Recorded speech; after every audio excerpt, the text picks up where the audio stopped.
Last time we used an example to show the usage of Lambda expression and Stream API. In this section, let's examine the syntax of Lambda expressions.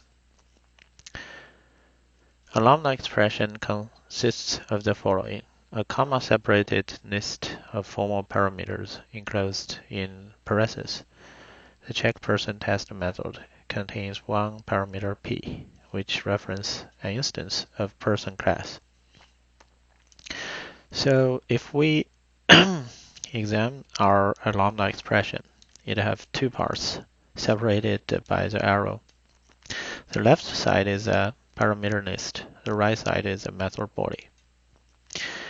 And we pass the Lambda expression to the place which expect in an interface. The interface is a functional interface, which means it has only one method. And the one method, particularly checkPerson, have just one parameter. So if we pass in a letter p in the position of the parameter,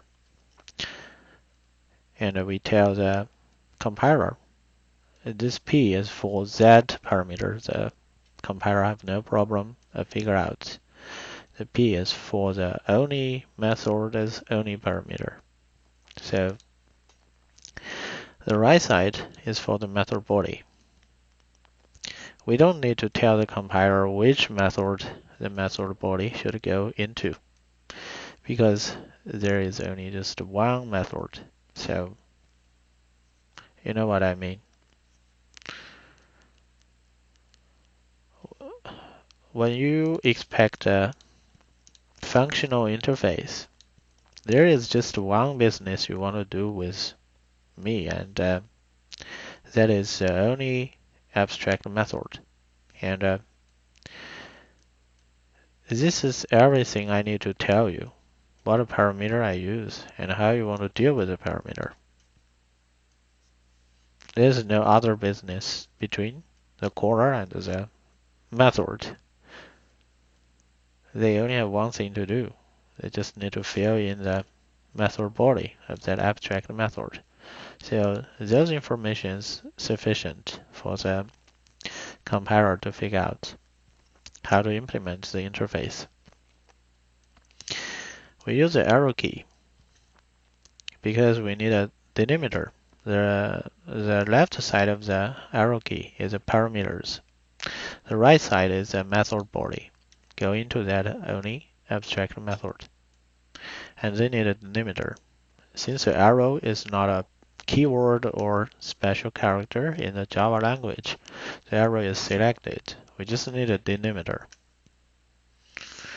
Delimit two pieces of information. So this p, this character became a variable at the right side of the method body. The p became special. It's not a letter anymore. It's a represent object.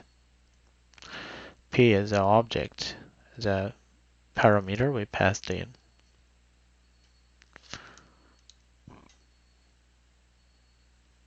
Lambda expression make our code as concise as possible.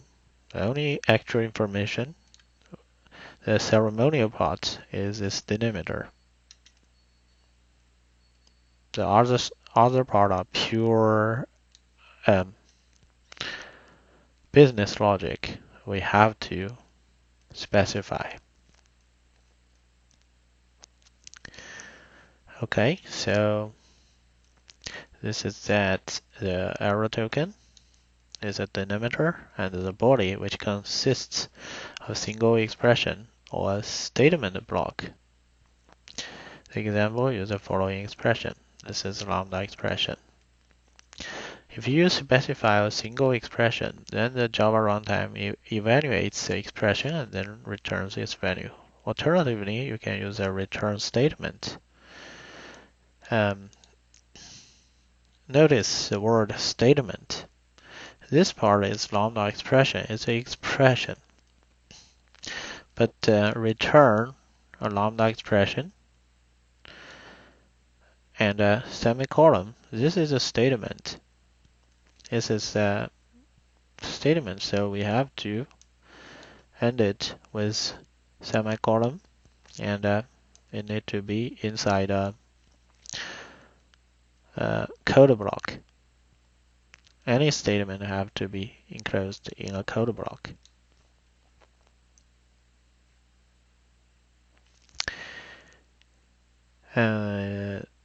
Of course, you can add other statement inside the curly brackets.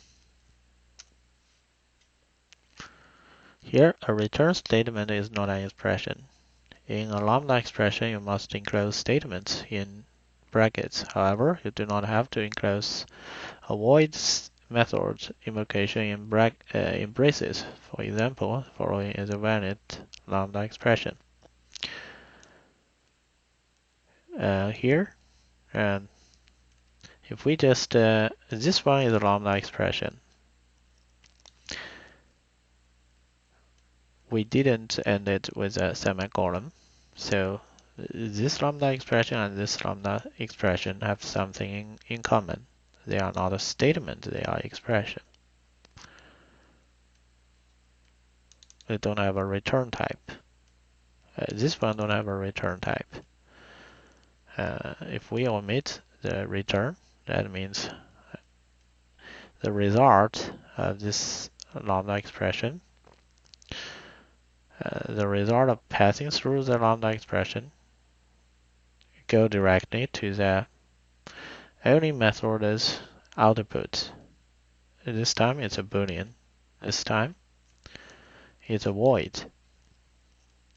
Return nothing. So it's a void. You don't have to specify the return. However, if you have multiple statements, you need to have a delimiter between the statements, and you need to introduce a semicolon. Of course, if you have multiple statements or just one single statement, you need to enclose them inside the curly brackets. The following example calculator is an example of lambda expression that take more than one formal parameters. So here, the integer math. This interface have one abstract method. This method take two parameters and return an int. This time, if we tell the computer, okay, like here, A and we say A and B are for that parameter.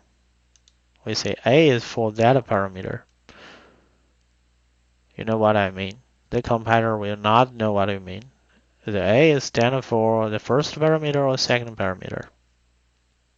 There's no way the compiler can know. So you have to specify both A and B and enclose them in the brackets. In this case, I say the whole thing is for that, and the compiler can figure out the whole thing is for that. For what? For that abstract method's parameters. So A is go to the position of the first parameter, B goes to the position of the second parameter, and the compiler know what I mean. And again, the right side is for that method's body. You know what I mean? And the compiler could figure out, because there is only one method. If you want to put the method body into a method, it's definitely this one. There's no ambiguity. So the compiler is happy.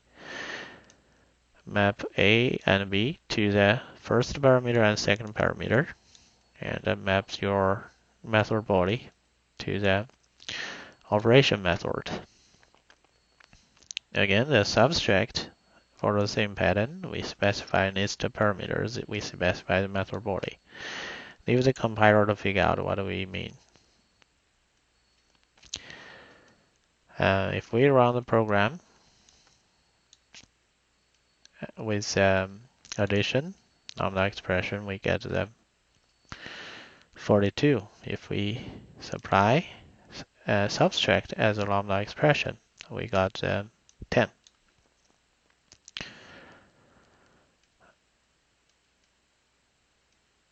Okay, this is the syntax of lambda expressions. This is a topic of OCAJB, but OCPJB, we also tested the syntax. So we just walk through and try to make sense of this.